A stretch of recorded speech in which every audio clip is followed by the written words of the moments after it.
দেশের বাইরে আমার কোনো ঠিকানা নেই, এটাই হলো আমার ঠিকানা।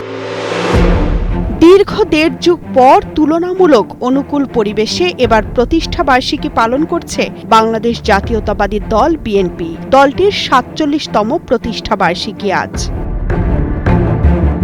১৯৭৮ সালের এই দিনে প্রয়াত রাষ্ট্রপতি জিয়াউর রহমান রমনা রেস্তোরাঁয় আনুষ্ঠানিক ঘোষণার মাধ্যমে দলটির যাত্রা শুরু করেন। প্রতিষ্ঠা বার্ষিকী উপলক্ষে আলোচনা সভা, শোভাযাত্রা সহ নানা কর্মসূচি হাতে নিয়েছে দলটি। ১৯৮১ সালের ৩০ মে চট্টগ্রামে এক ব্যর্থ সামরিক অভ্যুত্থানে শহীদ হন জিয়াউর রহমান। এরপর নানা রাজনৈতিক টানাপোড়েনের মধ্য দিয়ে ঘরোয়া জীবন থেকে রাজনীতির অঙ্গনে প্রবেশ করেন তার সহধর্মিণী খালেদা জিয়া। ৯০-এ স্বৈরাচার বিরোধী আন্দোলনের সক্রিয় ভূমিকায় তিনি আপসহীন নেত্রী হিসেবে পরিচিত হয়ে ওঠেন। বাংলাদেশের প্রথম মহিলা প্রধানমন্ত্রীর গৌরবে অভিষিক্ত হন বেগম জিয়া।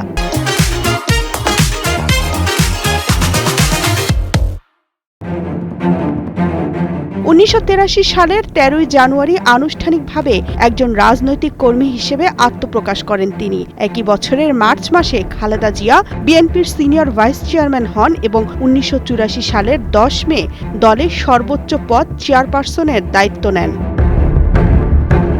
৭৯ বছর বয়সী সাবেক প্রধানমন্ত্রী খালেদা জিয়া দীর্ঘদিন ধরে মামলা, কারাবাস ও অসুস্থতার কারণে রাজনীতিতে সক্রিয় নন। ২০১৮ সালের ফেব্রুয়ারি থেকে বিএনপির ভারপ্রাপ্ত চেয়ারম্যানের দায়িত্ব পালন করছেন তারেক রহমান। তিনি ২০০৭ সালে সেনা সমর্থিত তত্ত্বাবধায়ক সরকারের সময় থেকে যুক্তরাজ্যে অবস্থান করছেন, সেখান থেকেই দল পরিচালনা করছেন। দল হিসেবে বিএনপি প্রতিষ্ঠার আগেই ১৯৭৭ সালের ৩০ এপ্রিল ১৯ দফা কর্মসূচি ঘোষণা করেছিলেন জিয়াউর রহমান। ১৯ দফা কর্মসূচি ছিল স্বাধীন বাংলাদেশের প্রথম সংস্কার ভাবনা, এমনটি মনে করেন বিএনপি মহাসচিব ও রাজনীতি বিশ্লেষকরা।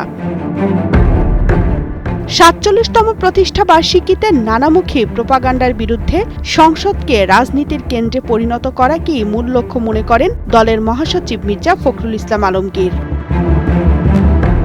মির্জা ফখরুল বলেন, বর্তমান চ্যালেঞ্জ কিন্তু বিএনপিকে ক্ষমতায় নিয়ে যেতে হবে বিষয়টা এমন নয়। এখন মূল চ্যালেঞ্জ হলো বাংলাদেশকে একটি পূর্ণাঙ্গ গণতন্ত্রে রূপান্তরিত দেশ হিসেবে পুনর্গঠন করা।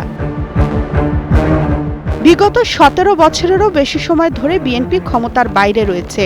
৪৮-এ পা দেয়া এই রাজনৈতিক দলকে বরাবরই নানান চড়াই উতরাইয়ের মুখোমুখি হতে হয়েছে। বিশ্লেষকরা মনে করেন, জনাকাঙ্ক্ষা, অনুধাবন আর প্রোপাগান্ডার জবাব দেয়াই বিএনপির অন্যতম চ্যালেঞ্জ। তামান্না তাহসিন খান, কালের কণ্ঠ।